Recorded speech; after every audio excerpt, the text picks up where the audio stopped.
Hi friends, இன்றைக்கி நம்ம ஒரு சூப்பரான ட்ராமா தான் பார்க்க போகிறோம். அதுக்கு முன்னாடி நான் ரீசெண்டாக ரிலீஸ் ஆன ஒரு ட்ராமா வந்து அப்லோட் பண்ணியிருந்தேன் இல்லையா, அதுக்கு வந்து கம்யூனிட்டி ஸ்ட்ரைக் கொடுத்துட்டாங்க. அதில் என்ன அப்படி இருந்துச்சுன்னு தெரில எனக்கு.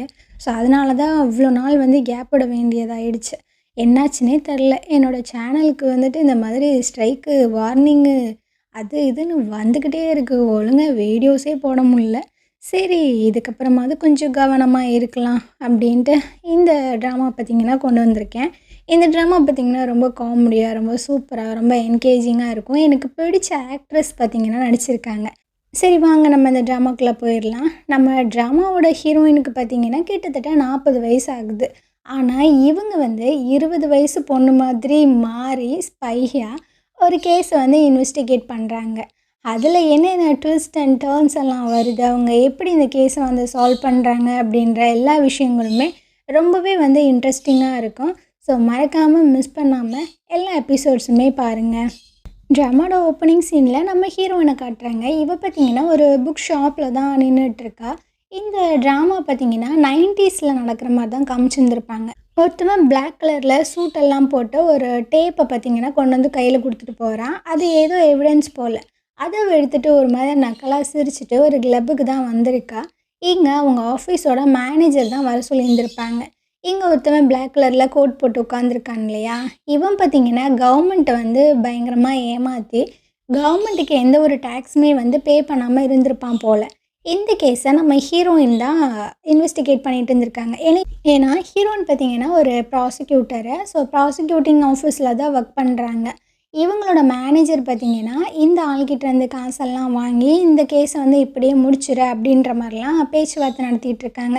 ஹீரோயின் பார்த்திங்கன்னா அந்த காசை பார்த்துட்டு ஓகே காசு கொடுத்துட்டு இல்லை அப்புறம் என்ன அப்படின்ற மாதிரி தான் பேசுகிறா. என்னடா இது, ஹீரோயின்னா இப்படி இருக்க மாட்டாங்களே அப்படின்ட்டு நம்மளும் பார்த்துட்ருக்கோமா. ஆனால் அங்கே நடக்கிற சீனே வேறு.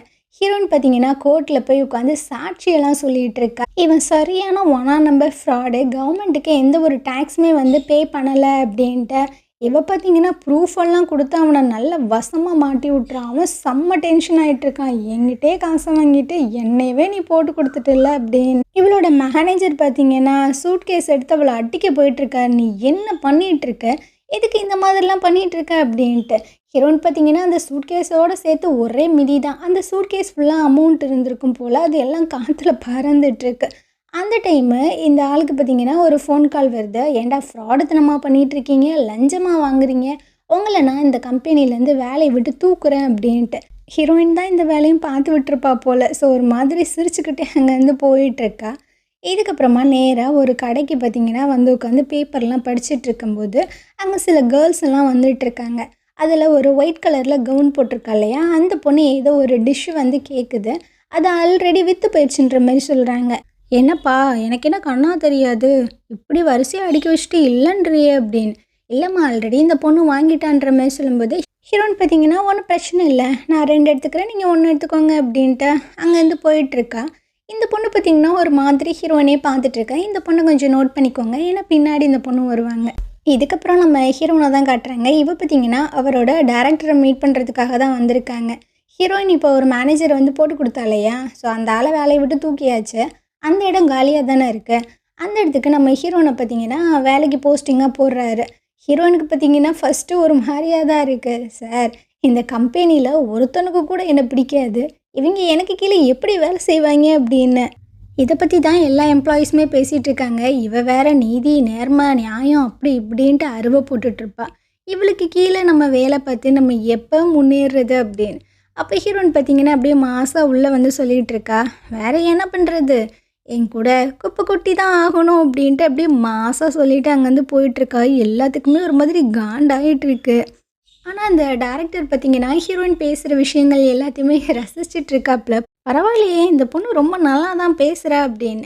இதுக்கப்புறமா ஹீரோயின் பார்த்திங்கன்னா அவங்க டீம் மெம்பர்ஸ் அப்புறம் அந்த டேரக்டர் எல்லாத்தையுமே கூப்பிட்டு வச்சு நம்ம ஒரு புதிய கேஸை வந்து எடுக்க போகிறோம் அப்படின்ற மாதிரி சொல்லிகிட்டு இருக்கா. ஃபோட்டோவில் காட்டுறாங்க இல்லையா, இந்த தாத்தாவோட பேர் தான் காங்கு. இவர் பார்த்திங்கன்னா மக்களோட பணம் எல்லாத்தையுமே ஆட்டையை போட்டு கருப்பு பணமாக சேர்த்து வச்சுருக்காராம். இவரோட கம்பெனியில் எல்லாத்தையுமே வந்து இன்வெஸ்ட் பண்ணுங்கள், உங்களுக்கு டபுள் மடங்கு அமௌண்ட் கிடைக்கும் அப்படி இப்படின்லாம் சொல்லி அந்த அமௌண்ட் எல்லாத்தையுமே வாங்கி நல்லா தேக்கி வச்சுருக்காரு போல். ஸோ அதனால் இவர் வந்து நம்ம கையும் களவுமா பிடிக்கணும் அப்படின்ற மாதிரி தான் ஹீரோயின் பேசிகிட்டு இருக்கா. அப்படியே அந்த காங்கோட ஆஃபீஸ தான் காட்டுறாங்க. இந்த காங்குக்கு பார்த்தீங்கன்னா, பையன், மருமகன், ஒரு பிஏ அசிஸ்டன்ட் 3 பேரும் இருக்காங்க. ஸோ இவங்களுக்கு பார்த்தீங்கன்னா, டீ, காஃபி எல்லாம் குடுக்கறதுக்காக ஒரு பொண்ணு வரா. இந்த பொண்ணு ஞாபகம் இருக்கா? இதுக்கு முன்னாடி சீன்ல ஒயிட் கலர்ல கவுன் போட்டு ஒரு பொண்ணு வந்திருப்பா. நோட் பண்ணிக்கோங்கன்னு சொன்னேன்ல, அந்த பொண்ணு தான். இந்த பொண்ணோட பேர் வந்து ஜோயா. கொஞ்சம் ஞாபகம் வச்சுக்கோங்க. காங்கோட பையன் பார்த்தீங்கன்னா, உங்க கம்பெனியில நடக்கக்கூடிய அந்த பிரச்சனைய பத்தி தான் பேசிட்டு இருக்காங்க. எப்படி நம்ம கம்பெனியில இந்த மாதிரி ஒரு பிரச்சனை நடந்தது, உண்மைதானா அப்படின்னு. இவங்க 2 பேரும் பார்த்தீங்கன்னா, மூச்சே விட மாட்றானுங்க. சரி இது உண்மையா தான் இருக்கும். நம்ம அப்பா கிட்ட போயிட்டு பேசலாம் அப்படின்ட்டு. எதுக்குப்பா இந்த மாதிரி பண்றீங்க? இந்த விஷயங்கள எனக்கு சுத்தமா பிடிக்கலன்ற மாரி சொல்லும்போது, தம்பி நீ ரொம்ப சொகுசா வாழ்ந்துட்டு இருக்கியே, அது எல்லாம் இந்த காச வச்சு தான். நீ வந்து எனக்கு அறிவுரை வெங்காயம்லாம் சொல்லாத. எனக்கு எல்லாம் தெரியும். உன் வேலைய மட்டும் பார்த்துட்டு இங்கேருந்து கிளம்புன்ற மாரி சொல்றாங்க. ஸோ இந்த ஆள் பார்த்தீங்கன்னா, ரொம்பவே நல்ல மனுஷன் போல. அவங்க அப்பா பண்ற விஷயங்கள் இவனுக்கு சுத்தமாவே பிடிக்கல போல. இவன் இங்கேருந்து போனதுக்கப்புறமா காங்கோட பிஏ லேடி வராங்க. "என்ன சார், உங்கள வந்து திருந்தி நல்லவரா இருக்க சொல்றாரா?" அப்படின்னு. "ஆமா, ஆமா" அப்படின்ட்டு எரிச்சலோட சொல்லும்போது, "எதுக்கும் உங்க பையன் மேல ஒரு கண்ணு இருக்கட்டும். நம்மள எதுவும் போற போக்குல போட்டு குடுத்துற போறாரு" அப்படின்னு. "ஆல்ரெடி அவன வாஷ் பண்ணிட்டு தான் இருக்கேன். ஒண்ணும் பிரச்சனை இல்ல" அப்படின்ற மாரி சொல்றாங்க. அதே சமயம் நம்ம ஹீரோன காட்டுறாங்க. இவ பார்த்தீங்கன்னா, இந்த காங்கோட கேஸ பத்தி இன்கம் டேக்ஸ் ஆஃபீசர் கிட்ட தான் சொல்லிட்டு இருக்காங்க. இவர் இந்த மாதிரி கருப்பு பணம் எல்லாத்தையுமே பதுக்கி வச்சிருக்காரு. ஸோ என்கிட்ட இந்த எவிடன்ஸ் இருக்கு. இத வச்சு நம்ம அவர எப்படியாவது லாக் பண்ணிரலாம் அப்படின்ட்டு. ஆனா இவகிட்ட இருக்கிறது ரொம்ப சின்ன சின்ன எவிடன்ஸ் தான். இத வச்செல்லாம் அவர் மேல கேஸ் போட்டு ஒண்ணுமே பண்ண முடியாது. ஏன்னா அந்த ஆள் பார்த்தீங்கன்னா, ரொம்பவே பெரிய இடம். அசால்ட்டா அவர் பார்த்தீங்கன்னா வெளிய வந்துருவாரு. ஸோ ஒரு நல்ல எவிடன்ஸா கொண்டு வா பார்த்துக்கலாம் அப்படின்ட்டு இவங்க எல்லாரும் அங்கேருந்து கிளம்பிடுறாங்களா. ஆனால் ஹீரோயின் பார்த்தீங்கன்னா செம்ம காண்டாயிடுறா. எல்லாருமே அவனுங்க சைடு தான் இருக்கானுங்க, என்னதான் பண்ணுறது அப்படின்ட்டு ரொம்ப காண்டாயிட்டு இருக்கும்போது அவங்க டைரக்டர் வந்து சொல்கிறாங்க, நீ ஒன்றும் கவலைப்படாத, கண்டிப்பாக நம்மளுக்கு எவிடன்ஸ் வந்து கிடைக்கும். ஸோ கொஞ்சம் பொறுமையாக இரு அப்படின்னு. வந்துட்டு போனால் அந்த இன்கம் டேக்ஸ் ஆஃபீஸர் பார்த்தீங்கன்னா காங்கோட ஆளெல்லாம் கிடையாது. அவங்களுமே நேர்மையான ஆட்கள் தான். ஆனால் என்ன எவிடன்ஸ் வந்து பத்தலை, நல்ல ஸ்ட்ராங்கான எவிடன்ஸ் கொண்டு வா அப்படின்ற மாதிரி மட்டும்தான் சொல்லியிருந்திருப்பாங்க. இங்கிட்டு இந்த காங்கோட பையனை காட்டுறாங்க. இவனுக்கு அவங்க அப்பாவை சுத்தமாக பிடிக்கலையா, இல்லை அவங்க அப்பா பண்ணுற விஷயங்கள் வந்து பிடிக்கலையா அப்படின்றது தெரில. இந்த ஆளை என்ன பண்ணலாம், எதுக்கு இந்த ஆள் இந்த மாதிரி பண்ணிகிட்ருக்காரு அப்படின்ட்டு பயங்கர டென்ஷனோட உட்காந்துட்டு இருக்கும்போது ஒரு 3 பேர்த்த காட்டுறாங்க.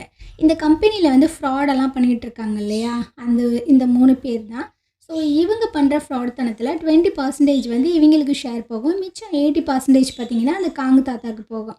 ஸோ இந்த விஷயம் ஆல்ரெடி காங்கோட பையனுக்கு வந்து தெரிஞ்சிருக்கும் போல். அதனால இந்த 3 பேத்தையுமே கூப்பிட்டு உட்கார வச்சு பேசிகிட்டு இருக்காங்க. நீங்கள் தான் உண்மைக்குமே இந்த ஃப்ராட்தனம் எல்லாத்தையுமே பண்ணிகிட்ருக்கீங்களா, உண்மையை சொல்லுங்கள் அப்படின்ட்டு. இவங்க 3 பேரும் அந்த காங்கோட பிஏ லேடியை தான் ஒரு மாதிரி பார்க்குறானுங்க. வாயை திறந்து ஒன்றுமே சொல்ல மாட்டானுங்க. இந்த அம்மா பெரிய கை தான் போல், பார்க்க தான் அமுக்குனி மாதிரி இருக்குது, ஆனால் உள்ளுக்குள்ளே விஷமாக தான் இருக்கும் போல். போக போக என்னன்றதை பார்க்கலாம். எங்கிட்ட நம்ம ஹீரோனை தான் காட்டுறாங்க. இவளும் பார்த்தீங்கன்னா, இந்த கேஸில் நம்ம எப்படியாவது ஜெயிக்கணும், எவிடன்ஸ்லாம் கலெக்ட் பண்ணணும். இப்போ நம்ம என்ன தான் பண்ணுறது அப்படின்ட்டு மண்டை பிச்சுட்டு உட்காந்துட்டு இருக்கும்போது ஒரு அன்னோன் மெயில் வருது. அதில் நான் வந்து உங்களுக்கு இந்த மாதிரி காங்கோட கேஸில் ஹெல்ப் பண்ணுறேன், எல்லா எவிடன்ஸுமே நான் உங்களுக்கு திரட்டி தரேன், நீங்கள் என்னை வந்து மீட் பண்ணுங்க அப்படின்ட்டு. இதை பார்த்தோன்னே இவளுக்கு ஒரு மாதிரி டவுட்டாக இருக்குது, எவனும் நம்மளை கலாய்க்கிறாங்களா, இது சும்மா ஃபேக்காக இருக்குமோ அப்படின்னு. ஆனால் இன்னொரு சைடு பார்த்தீங்கன்னா, போய் தான் பார்ப்போம், என்ன நடக்குதுன்னு நம்ம பார்த்துடலாம் அப்படின்ற மாதிரியும் தோணுது. சரி அவரை மீட் பண்ணலாம் அப்படின்ட்டு நேராக பார்த்தீங்கன்னா அந்த இடத்துக்கு தான் வந்திருக்கா. அங்கே நிற்கிறது பார்த்தீங்கன்னா காங்கோட பையன். இதை பார்த்து ஹீரோயினுக்கு பேரதிர்ச்சி. நீயா, நீ வந்து உங்கள் அப்பனோட கேஸில் எனக்கு ஹெல்ப் பண்ண போறியா, என்னடா என்கிட்ட லஞ்சம் கொடுத்து இந்த கேஸை வந்து மறைக்கிறதுக்கு வந்திருக்கேன் அப்படின்ட்டு ஹீரோயின் பார்த்தீங்கன்னா சந்தேகத்தோடு கேட்கும்போது, அதெல்லாம் இல்லைம்மா, எனக்கு வந்து எங்கள் அப்பங்காரன் பண்ணுற விஷயங்கள் எதுவுமே சுத்தமாக பிடிக்கல. எங்கள் அப்பங்காரன் பண்ணுற ஃப்ராடுத்தனம் எல்லாத்துக்கான எவிடன்ஸ் எல்லாத்தையுமே உங்ககிட்ட கொடுத்துறேன். அந்த ஆளை எப்படியாவது நீ போட்டு கொடுத்துரு, இந்த பிரச்சனையை வெளியே கொண்டு வா அப்படின்ற மாதிரி சொல்லும்போது ஹீரோயின் பார்த்தீங்கன்னா ஒரு மாதிரி டவுட்டோட தான் கையை கொடுக்குறா. சரி நம்ம சேர்ந்து வேலை செய்யலாம் அப்படின்ட்டு. அப்புறம் என்ன நினச்சான்னு தெரில, பிடிச்ச கையை பார்த்தீங்கன்னா அப்படியே முறுக்கிக்கிட்டு இருக்கா. ஏன்டா என்னை பார்த்தா என்ன அரலூஸ் மாதிரி தெரியுதாடா, உன்னைய நம்பி நான் உன் கூட வேலை செய்ய, எனக்கு நீ விபூதி அடிக்க அப்படின்னு. ஏம்மா சொன்னா புரிஞ்சுக்கோமா, நான் உன்னை சத்தியமாக ஏமாத்தலாம் மாட்டேன். சரி இந்தா இந்த எவிடன்ஸை வச்சுக்கோ, அப்போனாச்சும் என் மேலே உனக்கு நம்பிக்கை வருதான்னு பாரு அப்படின்ட்டு. இவன் அந்த எவிடன்ஸை வாங்கி பார்த்து பயங்கரமாக ஷாக் ஆயிடுறா. அந்த கம்பெனியில் நடக்கிற ஃப்ராடுத்தனத்துக்கான ஒரு மிகப்பெரிய எவிடன்ஸு. இதை பார்த்தோன்னே இவளுக்கு பார்த்தீங்கன்னா ஒரு நம்பிக்கை வந்துடுது. ஸோ அந்த எவிடன்ஸை நேராக பார்த்தீங்கன்னா அந்த இன்கம் டேக்ஸ் ஆஃபீஸர்ஸ்கிட்ட கொண்டு போய் கொடுத்துட்றா. அவங்களுக்கும் பார்த்தீங்கன்னா பரவாயில்லையே இவ எவிடன்ஸ் எல்லாம் கொண்டு வந்துட்டா அப்படின்ற மாதிரி இருக்குது. ஹீரோயின் பார்த்தீங்கன்னா சார் எவிடன்ஸ் எல்லாம் கொண்டு வந்துட்டேன், அவங்க கம்பெனிக்கு நம்ம நாளைக்கே ரைடு போகலாம் சார், பெர்மிஷன் கொடுங்க சார்ன்ற மாதிரி கெஞ்சிட்டு இருக்காங்க. சரி சரி ஓகேன்ற மாதிரி இவரும் சொல்லிடுறாரு. இந்த விஷயம் பார்த்தீங்கன்னா அந்த காங்கோட பையனுக்கு தெரிய வருது. இவனுக்கு ரொம்ப சந்தோஷமாக இருக்குது. ஹீரோயின் மேலே ஒரு நம்பிக்கையும் வருது. ஓகே நம்ம கொடுத்த எவிடன்ஸை அவள் கரெக்டாக வந்து யூஸ் பண்ணுறா, கண்டிப்பாக இவன் நம்ம அப்பாவை எக்ஸ்போஸ் பண்ணி விட்டுருவா, நம்மக்கிட்ட இருக்கிற மிச்ச மீதி எவிடன்ஸ் எல்லாத்தையுமே அவகிட்ட கொடுத்துடலாம் அப்படின்ட்டு அவளுக்கு ஃபோன் பண்ணி இந்த மாதிரி நான் உன்னை மீட் பண்ணணும் அப்படின்ற மாதிரி சொல்லிட்டு இருக்காங்க. அந்த டைம் அந்த ஜோயா இருக்கால்ல, அவள் பார்த்தீங்கன்னா இவனுக்கு காஃபி எல்லாம் கொடுக்கறதுக்காக வந்துட்டுருக்கா. இவன் பேசுகிற விஷயங்கள் எல்லாத்தையுமே இவள் காதில் வாங்கிக்கிற மாதிரி தான் தெரியுது. ஆனால் இந்த காங்கோட பையன் பார்த்தீங்கன்னா ரொம்பவே நல்லவனா இன்னசென்ட்டா என்னன்றது தெரியல. அந்த ஜோயா கிட்ட பார்த்தீங்கன்னா சொல்லிட்டுருக்கா, நீ ரொம்ப நாளாக எங்கள் கம்பெனிலேருந்து ஒர்க் பண்ணிகிட்டு இருக்க, உனக்கு கண்டிப்பாக நான் ஏதாவது பண்ணுவேன், அதுக்கு முன்னாடி இந்த அமௌண்ட்டை நீ வச்சுக்கோ அப்படின்ட்டு ரொம்ப நல்ல விதமாக அந்த பொண்ணுக்கிட்ட நடந்துக்கிறான். இவளும் பார்த்தீங்கன்னா ரொம்ப சந்தோஷம் சார், ரொம்ப தேங்க்ஸ் அப்படின்ட்டு அப்படியே வெளியே பார்த்தீங்கன்னா லிஃப்ட்டுக்குள்ளே வர அவன் மூஞ்சியெல்லாம் ஒரு மாதிரி மாறுது. அந்த லிஃப்ட்டில் பார்த்தீங்கன்னா அந்த காங்கோட பிஏ இருக்காங்க. அவங்க கிட்ட இப்போ அந்த காங்கோட பையன் வந்து ஃபோனில் பேசியிருப்பான் இல்லையா, அந்த விஷயங்கள் எல்லாத்தையுமே போட்டு கொடுத்துட்டு இருக்கா. காங்கோட பையன் வந்துட்டு ஏதோ ஒரு பொண்ணை மீட் பண்ண போகிறான், ஸோ என்னன்றது நீங்கள் பார்த்துக்கோங்க அப்படின்னு. சரி சரி அந்த விஷயத்த நான் பார்த்துக்கிறேன், நீ ஜாக்கிரதையா மாட்டிக்காமல் இருன்ற மாதிரி சொல்கிறாங்க. ஸோ அந்த ஆளை வேக பார்க்கறதுக்காக தான் ஸ்பையை இந்த பொண்ணை வச்சுருப்பாங்க போல். இந்த அம்மா பார்த்தீங்கன்னா ஒரு மாதிரி கோவத்தோட தான் கிளம்பி போயிட்டுருக்கு, என்ன பண்ண போகுது அப்படின்றதே தெரில. ஸோ இந்த இடத்துல பார்த்தீங்கன்னா இந்த எபிசோடை நம்ம முடிச்சுக்கலாம். நாளைக்கு நம்ம அடுத்த எபிசோட் பார்க்கலாம். இந்த ட்ராமா உங்களுக்கு பிடிச்சிருக்கா எப்படி இருக்கா அப்படின்ற எல்லா விஷயங்களுமே வந்து மறக்காமல் கமெண்ட் பண்ணுங்கள். அண்ட் நம்ம எக்ஸ்ப்ளனேஷன் உங்களுக்கு பிடிச்சிருந்தது அப்படின்னா கண்டிப்பாக நம்ம சேனலுக்கு சப்போர்ட் பண்ணுங்கள். தேங்க்யூ.